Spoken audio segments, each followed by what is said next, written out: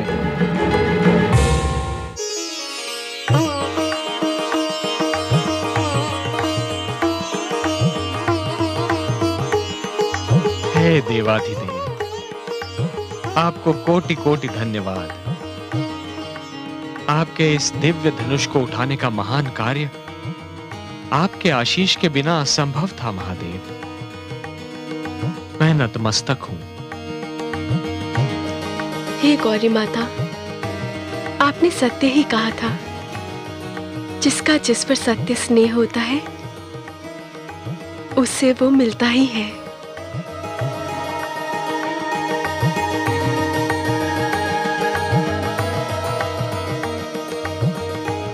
हे क्षत्रियो, जिस प्रकार अंधकार में मनुष्य को कुछ नहीं सूझता और वो ठोकर खा जाता है, मैं भी अपने दुख में ऐसे ही डूबा हुआ था और मेरे मुख से वो सब अपशब्द निकल गए जो अनुचित और शिष्टाचार के प्रतिकूल थे। मुझे सब अपनी कही हुई अपमानजनक बातों के लिए खेद है। कृपा करके आप सब मुझे क्षमा कर दीजिए।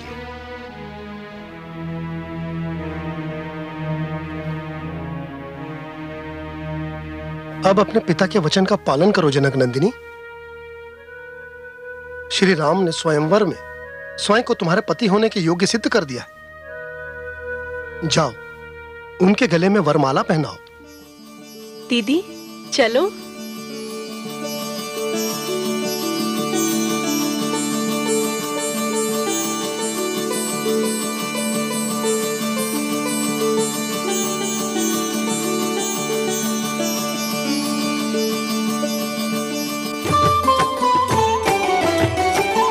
मंथर गति नैना अकुलाने, चली विजय माला पहिराने। लजवंती सिय रूप निराला, रघुवर कंठ डारी दई माला। रघुवर कंठ डारी दई माला। रूप निहारत मिथिला वासी, राम सिया जोड़ी सुख राशि। हर्षत देवन रखिए जोड़ी, जुगत रूप महिमा नहीं थोड़ी। जुगत रूप महिमा नहीं थोड़ी।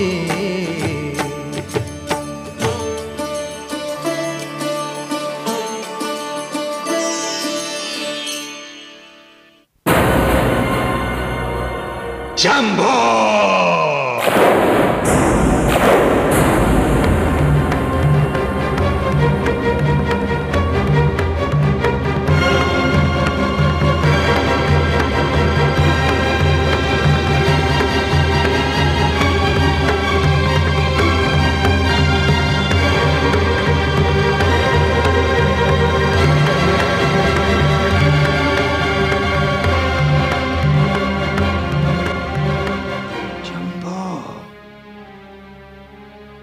कौन है ये दुस्साहसी?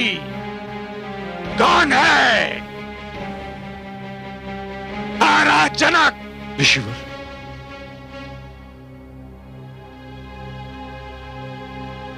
हे प्रभु, हे ऋषिवर, हे परशुराम, क्षमा क्षमा।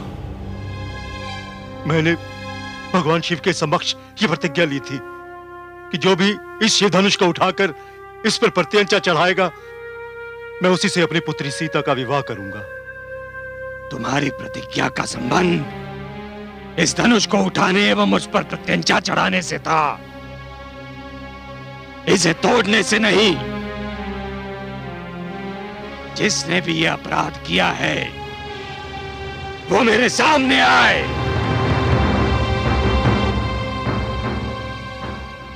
ऋषिवर, यदि यह अपराध था तो वो अपराधी ये दशरथ नंदन राम है।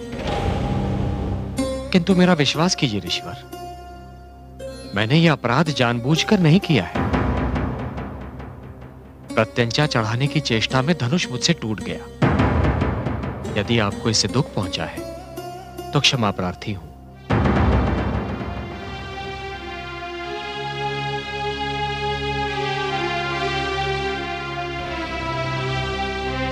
हे मुनिवर, जबकि ये कोई अपराध नहीं है, फिर भी मेरे भ्राताश्री की विनम्रता देखिए कि उन्होंने आपसे क्षमा मांग ली। बालक, ये बातें तेरी समझ में नहीं आएंगी। मैं इसे अक्षम्य मानता हूं। तब तो इसे कोई शिव का दास ही तोड़ सकता है मुनिवर। लक्ष्मण, यदि कोई दास अपने स्वामी की अवहेलना करे तो उसे भी क्षमा नहीं किया जा सकता। शिव धनुष को तोड़ना एक ऐसा अपराध है जिसका न्याय केवल दंड है। क्षमा करें मुनिवर, क्षमा करें। हम भाइयों ने खेल खेल में न जाने कितने धनुष तोड़े, उसका तो आज तक किसी को बुरा नहीं लगा। इस धनुष में ऐसी क्या विशेषता है जो आप इतना क्रोधित हो रहे हैं? मिथिलेश के भंडार में न जाने कब से ये यूं ही पड़ा हुआ था। क्या हुआ जो प्रत्यंचा चढ़ाने से टूट गया? मेरे मुंह मत लग बालक, तू अपनी सीमा को लांघ रहा है। कहीं ऐसा न हो कि मेरा क्रोध भी अपनी सीमा को लांघ जाए। क्रोध? क्रोध हम राजपुत्रों को सुहाता है मुनिवर। आप जैसे महान ब्राह्मण को शांत रहना ही शोभा देता है। मुंह संभाल कर बात कर बालक। अच्छा, जब आपको इस धनुष का टूटना इतना ही दुखदाई ठहरा है तो आप इसे जोड़ क्यों नहीं देते? बस बस बालक, सहने की भी सीमा होती है। तू कदाचित मेरे अतीत से अनभिज्ञ है। अनभिज्ञ नहीं हूं मुनिवर, इसीलिए तो आपसे कह रहा हूं कि जब आपके पिता के तप से आपकी माता का कटा हुआ सिर जुड़ सकता है तो आपके पराक्रम से यह धनुष भी जुड़ सकता है। क्षमा ऋषिवर, क्षमा। मेरे अनुज को क्षमा कर दीजिए। लाड़ प्यार से बिगड़े हुए इस राजकिशोर को तो मैं क्षमा कर सकता हूं, किंतु तुम्हें नहीं कर सकता। तुमने मेरे आराध्य शिव का धनुष तोड़ने का जघन्य अपराध किया है। मैंने इस धरती पर 21 बार क्षत्रियों का विनाश किया है, किंतु लगता है कि अब भी मेरा संकल्प पूर्ण नहीं हुआ। आज मेरे हाथों एक और क्षत्रिय मारा जाएगा।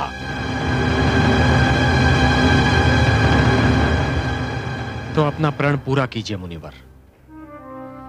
मैं तो भाग्यशाली हूं कि मेरा शीश स्वयं परशुराम जैसे महापुरुष की परशु की छाया में आ गया। किंतु मेरी एक बात अवश्य ध्यान से सुनिए मुनिवर। जिस प्रकार वाटिका के एक विषैले पौधे को नष्ट करने के लिए समस्त वाटिका को उजाड़ देना अनुचित है, उसी प्रकार एक अपराधी को दंडित करने के लिए उसकी समस्त पीढ़ियों को दंडित करना अनुचित है। मुनिवर, आपने एक क्षत्रिय से क्रोधित होकर उसकी समस्त पीढ़ियों का वध कर दिया। आप तो क्षत्रियों के अहंकार को नष्ट करना चाहते थे मुनिवर, किंतु आप स्वयं अपने ही अहंकार के बंदी हो गए। अब एक शब्द भी अपने मुंह से मत निकालना।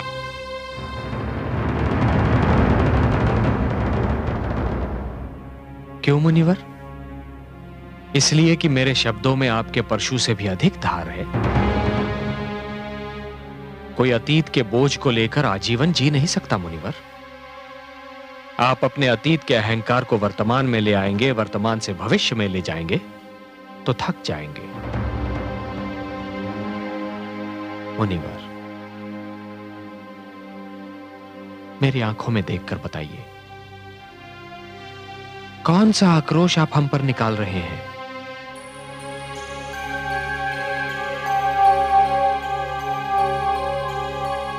आदेश दीजिए मुनिवर। संभवतः तुम सत्य कह रहे हो रघुनंदन। मुझे अब शस्त्र की आवश्यकता नहीं है। ये लो, मेरे धनुष पर प्रत्यंचा चढ़ाओ। सोच लीजिए मुनिवर, कहीं ये भी टूट गया तो? अब ऐसा नहीं होगा राजकुमार। शिव धनुष के टूटने में एक संकेत था जिसे मैंने समझ लिया है। लो,